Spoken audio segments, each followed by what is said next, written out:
또다시 한번 헤어짐을 통보를 했는데요. 네. 이날에도 가관이었습니다.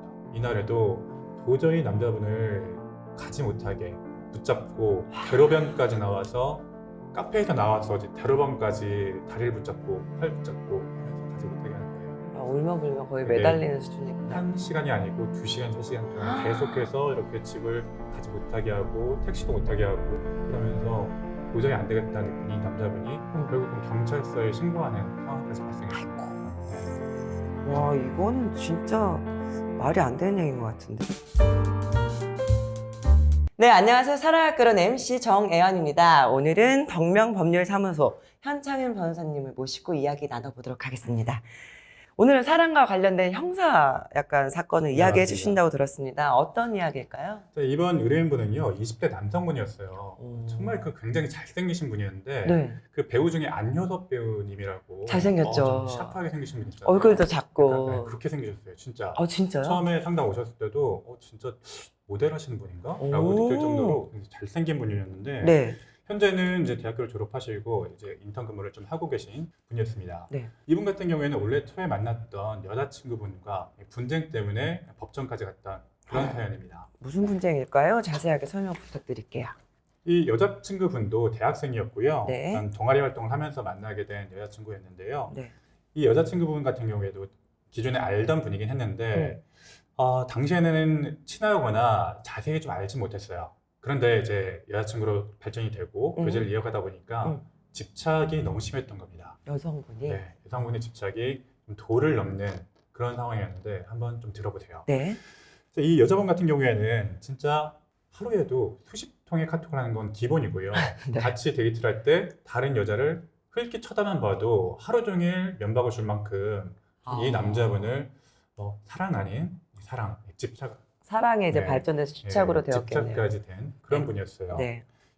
그래서 이런 집착이 너무 과도하고 뭐 인스타그램이나 SNS는 기본이고 또 카카오톡 대화 내역까지 전부 다 확인하는 이런 여자친구의 태도에 도저히 견딜 수 없다고 판단을 한 이 남자분이 네. 결국은 헤어짐을 통보하게 됩니다. 네. 자, 문제는 이 헤어짐을 통보한 다음부터 발생하기 시작했는데요. 네. 나는 절대 헤어질 수 없다. 이 여자분의 태도였어요. 절대 헤어질 수 없다. 그럼 어떻게 해야 되지? 남자분은 나는 절대 헤어져야 된다라고 네. 하는 입장인데 네. 이게 웃을 일이 아닌 게 정말 헤어짐을 통보한 이후에도 계속해서 반복되는 카카오톡, 문자, 전화 이런 건 기본이고요. 네.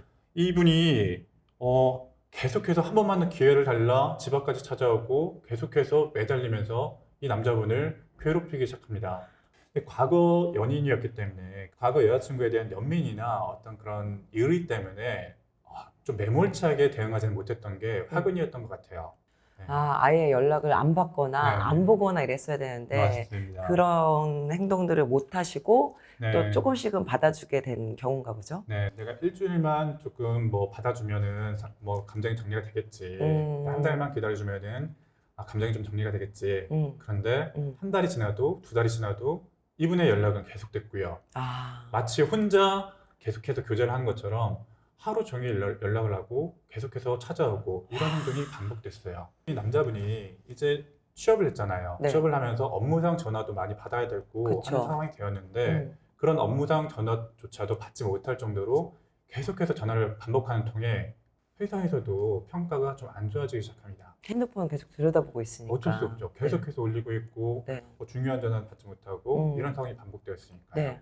그러면서 한 번만 더 얼굴을 보고 헤어질 때 헤어지더라도 한 번만 더 얼굴을 보고 헤어지자라는 전 여자친구죠. 네. 이 전 여자친구의 말에 카페에 가서 또다시 한번 헤어짐을 통보를 했는데요. 네. 이날에도 가관이었습니다. 이날에도 도저히 남자분을 가지 못하게 붙잡고 대로변까지 나와서 카페에서 나와서 이제 대로변까지 다리를 붙잡고 팔 붙잡고 하면서 가지 못하게 하는 거예요. 울며불며 거의 그게 매달리는 수준이구나. 1시간이 아니고 2시간, 3시간 동안 계속해서 이렇게 집을 가지 못하게 하고 택시도 못하게 하고 그러면서 도저히 안 되겠다 느낀 이 남자분이 결국은 경찰서에 신고하는 상황까지 발생했습니다. 네. 이렇게 해서 경찰을 불러서 겨우겨우 집에 들어올 수밖에 없었는데 네.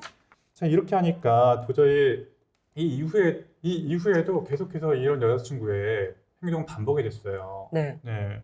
저희가 아시는지 모르겠지만 카카오톡도 차단하고 전화도 차단하고 문자도 차단했는데 저도 이번에 처음 알았는데 카카오톡 선물하기 기능은 차단이 안 되더라고요. 또 그럼 네. 그걸로 그럼 계속 연락을 하는 거예요? 카카오톡 선물하기 기능으로 차단했는데도 불구하고 장문의 편지를 뭐 아, 선물을 보내면서 네. 거기 메시지 보낼 수 있으니까. 비타오백하고 같이 이렇게 좀 보낸다던가 와. 그러면 이제 뭐 500원짜리 문자인가 이렇게 싶을 수도 있고 그렇게 해서 계속 보내면 그게 선물인가요? 거의 받는 사람- 정신적 스트레스가 어마무시하시겠어요. 그렇죠. 네. 또 이번에 또 뉴스에 나온 게 있는데 토스 1원 보내기라는 게 있어요, 기능이. 네. 토스에서 그렇게 1원 보내면서 그 보내는 사람 이름으로 계속 메시지를 네, 바꿀 수 있죠. 맞습니다. 메시지를 계속 그렇게 보내는 이렇게 해서 카카오톡도 차단하고 전화도 차단하고 문자도 차단하니까 그럼에도 불구하고 이렇게 반복해서 연락이 오던 이 사람이 어느 날에는 이런 일까지 있었어요. 무슨 일이요? 네. 이 남자분이 집에서 운동을 하고 있었거든요. 네. 이 플랭크 어. 운동을 하고 있는데 집 현관문이 삑삑삑 눌리더래요. 그래서 누구지? 엄마인가? 하고 이렇게 봤는데 이렇게 딱 보고 있는데 그 여자가 갑자기 문을 탁 열고 들어오더래요. 진짜 네. 무서웠겠다. 그러니까 플랭크가 하고 있다가 딱 눈이 딱 마주친 거죠. 네. 네. 비밀번호 안 바꾸셨대요? 그러니까요. 기존에 교제하던 중간에 알게 되었던 그 비밀번호를 누르고 집에 함부로 찾아온 겁니다. 와, 이거는 진짜 말이 안 되는 얘기인 것 같은데. 그다음부터 진짜 공포스럽잖아요. 네. 그쵸, 집에도 못 들어갈 네. 것 같아요. 집 번호 다 바꿔놓고 네. 집에 있을 때는 불을 꺼놓고 생활을 했대요. 오... 또 어느 날은 집에 들어가는데 이분 집이 엘리베이터에서 나오면은 약간 꺾어서 문으로 들어갈 수 있는 네. 그런 구조였어요. 네. 그런데 엘리베이터 내린 다음에 집에서 꺾어서 들어가려고 현관문을 딱 여는 순간 옆에 비상계단에서 그 여자가 이렇게 좀 보고 있다가 거기서 거의 공포 영화 후다닥 수준인데 달려가지고 네. 팔을 딱 집어넣은 다음에 문을 열려고 하고 들어가려고 네. 할 때? 집 안으로 또 들어간 거예요. 그거 어떻게 해야 돼요, 진짜? 그럴 때는? 이게 사실은 처음에 단호하게 좀 대처를 좀 했었어야 되는데 처음일 때 단호하게 대처를 네. 했다고 하더라도 네. 그분은 그래도 그렇게 행동하셨을 것 같거든요. 이게 바로 스토킹이라고 생각을 해요. 아. 이게 바로 이런 게 바로 스토킹 행위이고 스토킹 처벌법이 필요한 이유라고 생각을 합니다. 네네네네. 사실 집안까지 들어왔다라고 한다면 이건 주거 침입도 그쵸. 성립을 하는데 네. 근본적으로 제일 문제가 되는 게 이 사람 이 남성 주변에서 맴돌면서 계속해서 연락을 시도하고 뭔가 괴롭히려고 하고 사람 싫다는데 네. 계속해서 교제해달라고 매달리고 네. 이런 게 바로 스토킹이거든요. 와. 바로 전형적인 스토킹 행위라고 볼 수가 있는데 네. 이분의 경우에도 스토킹 처벌법으로 신고를 하고 나서야 겨우겨우 잠정 조치를 받고 그 다음 이 괴롭힘에서 좀 벗어날 수가 있었어요. 다행이시네요, 진짜. 다행은 다행인데 네. 이 일련의 과정 중에서 실랑이가 굉장히 많았잖아요. 그쵸. 또 주거 침입도 막아보고 와. 이런 뭐 차 안에선 심지어 10시간 동안 차 밖으로 나가지도 못하게 하고 그랬다고 해요. 그러면서 좀 뭐 어떤 신랑이 좀 있었을 거 아니에요. 네. 그런 신랑이 하나하나를 가지고 폭행으로 또 협박으로 여자 쪽에서 오히려 고소를 해서 경찰 조사까지 받았던 그런 사연입니다. 와. 그래서 현재는 오히려 이 여성이 고소했던 사안에 대해서는 대부분 좀 정리가 되었고 네. 그 이후에 여성분이 또 민사소송까지 제기를 했어요. 참 어이가 없네요. 내가 그동안에 너 때문에 고통받았던 것까지 다 배상을 해라라고 민사소송까지 제기했는데 이거는 아직도 계속 중입니다.